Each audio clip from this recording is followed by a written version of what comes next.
ऋतुएं ऋतुएं आती जाती हैं, जीवन का पाठ सिखाती है। परिवर्तन ही जीवन है, बात ये हमें बताती है।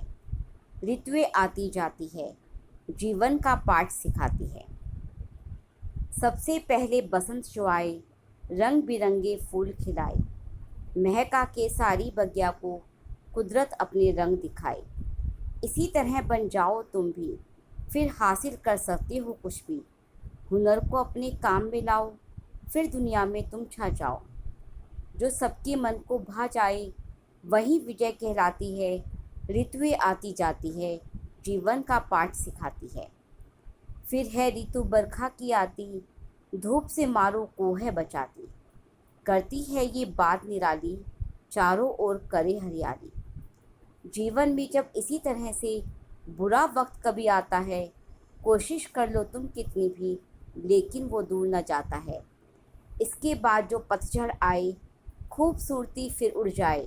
बेरंग हो जाती है धरती, रहती ना किसी की हस्ती। सर्दियों का फिर आता मौसम, खुद को रखना पड़ता है गरम। चाहने से ये दूर न जाए, बचने का करना पड़ता उपाय। मुसीबत जब सिर पर पड़ी हो, मिलता ना कोई हल, सब्र और संतोष से फिर अपना काटो तुम पल पल। जीवन अपना जिया करो, फल की इच्छा ना करके, मेहनत तुम सब किया करो। ऋतुओं की भांति है जीवन, कि ऋतुएं अपनी साथी है। ऋतुएं आती जाती है, जीवन का पाठ सिखाती है। आज हम भारत की ऋतुओं के बारे में पढ़ेंगे। 6 ऋतुओं का देश भारत कहलाता है, क्योंकि भारत ही एक ऐसा देश है जहाँ 6 ऋतुएं हैं और देशों में 4 ऋतुएं होती है। भारतीय पंचांग के अनुसार 6 प्रकार की ऋतु होती है और बसंत ऋतु को इन सभी ऋतुओं का राजा कहा जाता है। भारत का मौसम अन्य देशों से बहुत अलग है। इसका मौसम हमेशा बदलता रहता है। 6 प्रकार की ऋतुएं, जिनके नाम हैं बसंत, ग्रीष्म, वर्षा, शरद, हेमंत और शीत ऋतु। इन सभी का एक अलग ही अनुभव और महत्व होता है। कई देशों में या तो साल भर बहुत ज़्यादा गर्मी होती है या बहुत ही ज़्यादा ठंड होती है, लेकिन भारत में हर 2-3 महीने में मौसम बदलते रहते हैं, जिसका एक अलग ही आनंद होता है, जिससे किसानों को भी मदद मिलती है और हमारा वातावरण स्वच्छ रहता है। यहाँ पर कई प्रकार के जीव जंतु पाए जाते हैं जो दुनिया में कहीं भी नहीं पाए जाते। बसंत ऋतु हिंदी महीनों के अनुसार चैत बैसाख, ग्रीष्म ऋतु ज्येष्ठ आषाढ़ के मौसम में, वर्षा ऋतु श्रावण भादो के महीने में, शीत ऋतु कुआर कार्तिक के महीने में, हेमंत ऋतु अगहन और पूस के महीने में, शीत ऋतु माघ और फागुन के महीने में आती है। तो अब हम सब ऋतु का अलग अलग से अध्ययन करेंगे। पहली ऋतु है बसंत ऋतु, जिसको अंग्रेजी में स्प्रिंग सीजन कहा जाता है। इसका समय है मार्च से अप्रैल। बसंत ऋतु को ऋतुओं का राजा भी कहा जाता है। फूलों की मुस्कान और धरती का श्रृंगार है बसंत ऋतु। बसंत ऋतु को अंग्रेजी में स्प्रिंग सीजन कहा जाता है। बसंत ऋतु सबसे सुहानी ऋतुओं में से एक होती है, क्योंकि इस दिनों ना तो ज़्यादा ठंड पड़ती है और ना ही ज़्यादा गर्मी पड़ती है। इसलिए इस ऋतु को ऋतुओं का राजा कहा जाता है। इन दिनों प्रकृति में बहुत सारे बदलाव देखने को मिलते हैं। बसंत ऋतु जीवन में बहुत सारी खुशियाँ और राहत लेकर आती है। बसंत ऋतु सर्दियों के मौसम के बाद और गर्मियों के मौसम से पहले मार्च, अप्रैल और मई के महीने में आती है। कोयल, पक्षी गाना गाना शुरू कर देते हैं। सभी लोग मीठे आम खाकर आनंद लेते हैं। प्रकृति में सभी जगह फूलों की खुशबू भरी हुई होती है, क्योंकि इस ऋतु में फूल खिलना शुरू हो जाते हैं। पेड़ों पर नए नए पत्ते आना शुरू हो जाते हैं। आसमान में काले बादल छाए रहते हैं। कल कल करती नदियाँ बहती हैं। बसंत ऋतु भारत की सबसे लोकप्रिय मौसम है। इस मौसम के दौरान कुछ प्रमुख त्योहार भी आते हैं, जैसे मकर संक्रांति, पोंगल, बसंत पंचमी, होली, रामनवमी आदि। इसके बाद आती है ग्रीष्म ऋतु, जिसको समर सीजन कहा जाता है। इसका समय मई से जून तक होता है। ग्रीष्म ऋतु साल का सबसे गर्म मौसम है। यह 15 अप्रैल से शुरू होकर 15 जुलाई तक रहता है। ग्रीष्म ऋतु को ज्येष्ठ या आषाढ़ के नाम से भी जाना जाता है। ग्रीष्म ऋतु के दौरान दिन बड़े और रात छोटी होती है। इस मौसम में चलने वाली हवा को लू कहते हैं। नदियों, तालाबों और झीलों आदि का पानी सूखकर कम होने लगता है। ग्रीष्म ऋतु में गर्मी की वजह से विषैले कीटाणु नष्ट हो जाते हैं। ग्रीष्म ऋतु में लोगों को, बड़े बूढ़ों बच्चों सभी को ठंडे पेय पदार्थ खाना अच्छा लगता है और धूप से बचने के लिए लोग पेड़ों के छांव का आश्रय लेते हैं। शीतल पेय पदार्थ, शरबत आदि का ग्रहण करना सबको अच्छा लगता है। ग्रीष्म ऋतु गरीबों के लिए वरदान होती है, क्योंकि वह जहाँ चाहे सो सकता है। गर्मी से मनुष्य के जीवन में बहुत अधिक लाभ भी होते हैं। यदि गर्मी पड़ती है तो वर्षा भी अधिक होती है। ग्रीष्म ऋतु में आम, खरबूजा, खीरा, ककड़ी, तरबूज आदि खाने को मिलता है। ग्रीष्म ऋतु के मुख्य त्योहार हैं महावीर जयंती, बैसाखी, बुद्ध पूर्णिमा आदि। इसके बाद आता है वर्षा ऋतु, जिसको रेनी सीजन कहा जाता है। इसका समय जुलाई से सितंबर तक होता है। भारत के सभी ऋतुओं में वर्षा ऋतु एक अनुपम ऋतु है। यह हर साल गर्मी के मौसम के बाद जुलाई से शुरू होकर सितंबर महीने तक रहती है। गर्मी के मौसम में तापमान अधिक होने के कारण जैसे महासागर, नदी आदि भाप के रूप में बादल बन जाती हैं और बादल आपस में घर्षण करते हैं। साथ ही इससे बिजली भी गिरती है और बारिश होती है। बड़े बड़े कवियों के द्वारा वर्षा ऋतु पर अच्छी अच्छी कविताएं भी लिखी गई है। यह ऋतु संसार को जीवन देती है, प्यासे को पानी देती है और माँ की तरह सभी पृथ्वी के जीवों का पालन पोषण करती है।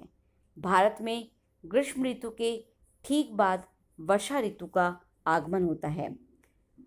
वर्षा ऋतु के बाद आसमान पर इंद्रधनुष की छटा दिखाई देती है।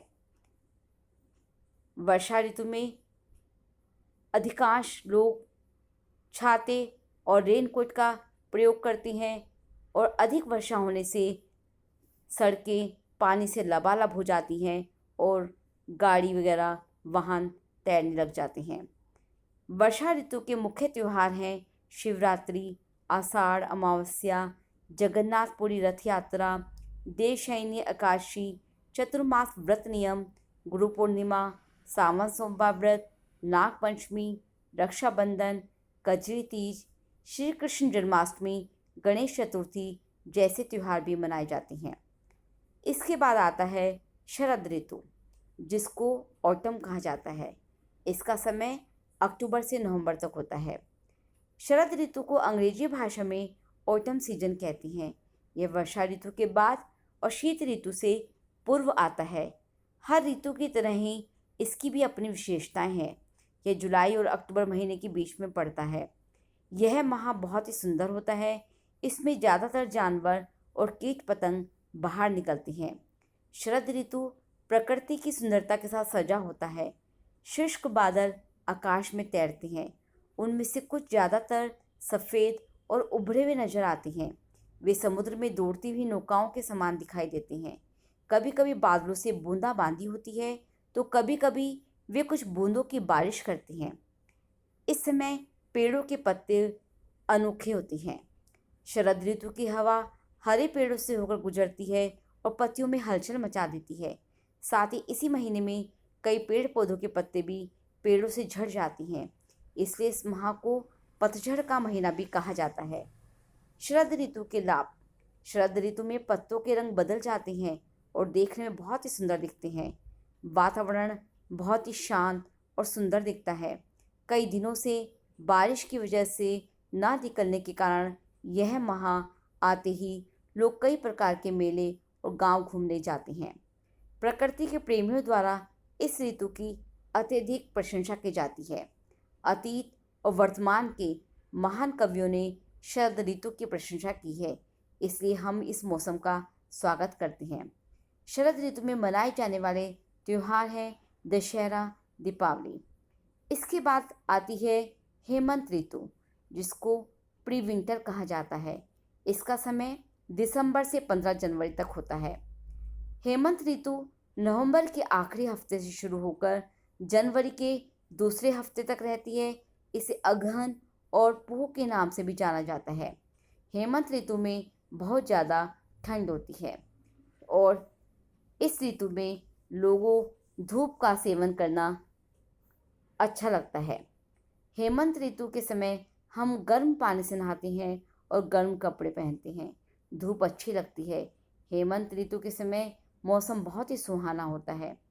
इस समय में बहुत से विदेशी लोग भारत घूमने को आते हैं। इस मौसम में धान की फसल पक कर तैयार हो जाती है। इस समय बादल कोमल धूप से मुस्कुराता हुआ नजर आता है। इस समय दिन छोटा और रात बड़ी होती है। हेमंत ऋतु के समय अनेक प्रकार के फूल खिलते हैं, अनेक प्रकार के मधुर फल भी मिलते हैं। इस ऋतु में मनाए जाने वाले प्रमुख त्योहार हैं दीपावली, गोवर्धन पूजा, छठ पूजा, भाई दूज, गुरु नानक जयंती आदि। हेमंत ऋतु के लाभ। हेमंत ऋतु का महीना हमारे स्वास्थ्य के लिए बहुत ही अच्छा माना जाता है। इस ऋतु में प्रातःकाल उठकर योगासन करने से या घूमने जाने से सुबह की जो हल्की सी धूप होती है वह हमारे शरीर के लिए बहुत अच्छी होती है। हेमंत ऋतु के समय हमारी पाचन तंत्र की शक्ति अधिक होती है, इसलिए हम जो भी खाते हैं वह तुरंत ही हजम हो जाता है। हेमंत ऋतु से हानि। हेमंत ऋतु के समय हमें ठंडी चीज़ों को नहीं खाना चाहिए। यदि हम ठंडी चीज़ों का सेवन करेंगे तो हमारा स्वास्थ्य बिगड़ सकता है। इसके बाद आती है शिशिर ऋतु, जिसको अंग्रेजी में विंटर कहा जाता है।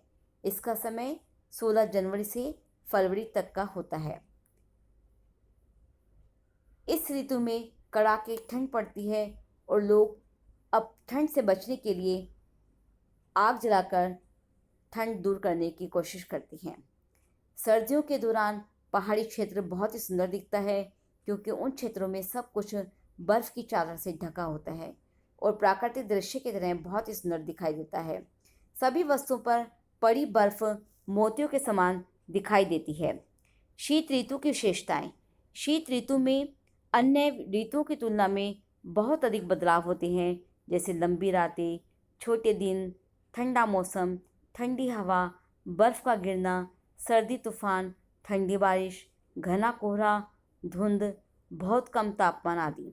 कभी कभी जनवरी के महीने में तापमान 1 डिग्री सेल्सियस तक गिर जाता है। इस समय में सर्दी अपनी चरम सीमा पर होती है। शीत ऋतु गर्मियों के लिए बहुत अधिक परेशानियों का निर्माण करती है, क्योंकि उनके पास गर्म कपड़े और रहने के लिए पर्याप्त आवासों का अभाव होता है। शीत ऋतु ज़्यादातर गरीब लोगों के लिए बहुत ही कष्टदायी होती है। गरीबों के पास प्राय गर्म कपड़ों का अभाव होता है। स्वास्थ्यवर्धक समय। शीत ऋतु में पाचन शक्ति प्रबल होती है, इसलिए इस समय लोग आराम से भोजन कर पाते हैं। ठंड के समय में अच्छे स्वास्थ्य के लिए अच्छे खान पान का भी ध्यान रखना पड़ता है। तापमान कम होने की वजह से त्वचा रूखी हो जाती है, इसलिए त्वचा का विशेष ध्यान रखा जाता है। शीत ऋतु में त्योहारों का बहुत महत्व है। शीत ऋतु में ही उत्तर भारत में 14 जनवरी को लोहड़ी और मकर संक्रांति मनाई जाती है। शीत ऋतु हमें जीवन के संघर्षों का सामना करने की प्रेरणा देती है।